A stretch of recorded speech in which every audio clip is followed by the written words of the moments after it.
Salut, bienvenue dans la première vidéo du cours. Alors là maintenant c'est le cours, on n'est plus dans les démonstrations dans la série plan en live, d'accord. Je vous conseille de regarder la série plan en live quand même avant de commencer le cours, puisque c'est toujours plus motivant de voir ce qu'on sera capable de faire. Alors que là, si vous attaquez le cours directement avec des petits détails techniques, vous risquez d'être voilà, de trouver ça un peu compliqué et de vous demander à quoi ça sert tout ça. Alors on va attaquer AutoCAD, donc on va bosser sur une démo ici d'AutoCAD 2016, d'accord. Alors sur AutoCAD il y a deux grandes écoles, on va dire. Il y a ceux qui travaillent avec l'interface classique, c'est celle où il y a des centaines de petites icônes partout sur l'écran qui permettent d'accéder tout de suite à la fonction dont on a besoin, tout est sous les yeux, et voilà. Et il y a une autre école, c'est AutoCAD par défaut, c'est une version d'interface épurée avec des grandes icônes, voilà, les principales fonctions qu'on utilise, et voilà. Et quand on a besoin d'une fonction spécifique, il faut aller donc la chercher dans les coins et les recoins des menus du logiciel. Donc nous, on va travailler plutôt avec l'interface classique. Alors avec AutoCAD 2013, 2010, etc., 2014, c'était assez simple de passer en interface graphique.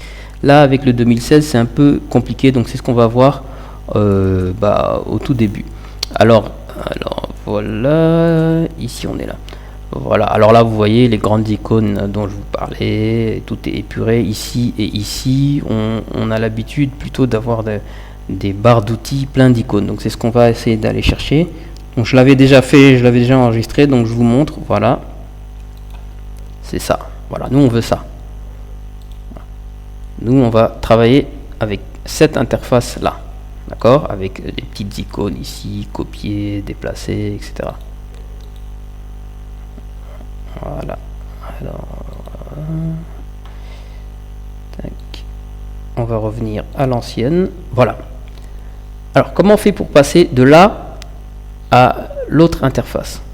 Donc la première chose, on va aller tout en haut, vous voyez la petite flèche en haut là, ici, voilà, au-dessus de paramétrique, il y a une petite flèche et elle va nous permettre d'afficher la barre des menus. Donc c'est les menus classiques qu'il y a dans tous les logiciels, hein, fichier, édition, affichage, etc.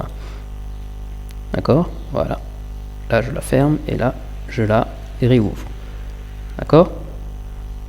Voilà. Ensuite, ça s'appelle le ruban, ce grand panel avec plein de petites icônes. Et ruban, c'est ribbon en anglais. Donc, on va mettre ribbon close. On va taper ribbon close tout en bas. Ensuite, entrée. Et là, le ruban, c'est fermé. D'accord? Bien. Ensuite, on va aller dans outils, barre d'outils, AutoCAD. Et là, il y a toutes les barres d'outils qu'on va pouvoir ouvrir une par une. Donc on va commencer par ici, calque par exemple, c'est une des plus importantes. Ensuite je recommence, outils, barre d'outils, autocalque, calque 2. Ensuite, voilà.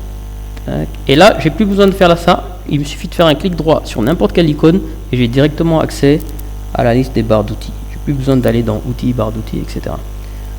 Donc modification. Droit. Donc dessin, c'est pour tout ce qui est ligne, modification, c'est pour tout ce qui est copier, déplacer, etc. Standard. Et 3, on a vu les SCU. Affiche les SCU. SCU, vous allez voir, quand on va apprendre cette leçon, vous allez voir que c'est super pratique. C'est très technique. Alors ce cours d'AutoCAD, c'est un cours pour dessiner professionnellement sur AutoCAD, pour gagner de l'argent avec, soit en tant que salarié freelance, c'est pour être pro, d'accord, c'est pas pour jouer avec AutoCAD. Alors là je trace une ligne, clic droit, propriété, attendez, clic droit, propriété, et hop, là j'ai mon tableau de bord qui s'ouvre, la fameuse barre des propriétés dont je vous parlais dans les vidéos de démonstration. Il ne faut jamais la fermer, elle est très pratique. Il y a aussi la console ici en bas, d'accord, c'est la barre des commandes. Attendez, je vais la monter un tout petit peu, voilà. Et là, je vais copier la ligne, par exemple, avec CP espace. Et hop, qu'est-ce qu'on voit? On voit tout de suite, dans la console, tout est écrit, les instructions, les détails, tout ce que j'ai fait pour faire cette copie. Et souvent, la console donne des instructions qu'il faut suivre. Voilà, donc c'est très important.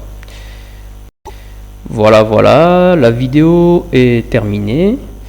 C'était juste pour les interfaces. Merci, rendez-vous vidéo suivante.